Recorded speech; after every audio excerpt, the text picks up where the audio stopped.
వర్షాకాలం. ఈ వర్షాకాలం వచ్చిందంటే చాలు ఎండిపోయిన చెట్లన్నీ కూడా ఈ వర్షాలకు చిగురిస్తాయి.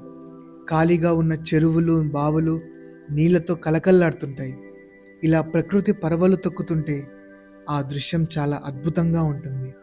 ఇలాంటి దృశ్యం మన కరీంనగర్ లోయర్ బెనర్ డ్యామ్ నుండి చూస్తుంటే ఆ దృశ్యాలు అబ్బా నిజంగా కన్నుల విందుగా ఉంటుంది. ఆ మబ్బులకి చల్లని గాలి తాకుతూ అలా ఐస్ క్రీమ్ తింటూ ఆ దృశ్యాలు చూస్తుంటే మస్తు ఫీల్ ఉంటుంది. గోదావరి నదికి ఉపనది అయిన మన్నేర్ నది మొహదమడ నదితో కలిపి నది తీరం వద్ద నిర్మించబడింది ఈ డ్యామ్. అక్కడ బోటింగ్ ఉంటుంది. సరదాగా సాయంత్రం పూట నడవడానికి వాకింగ్ బ్రిడ్జ్ ఉంటుంది.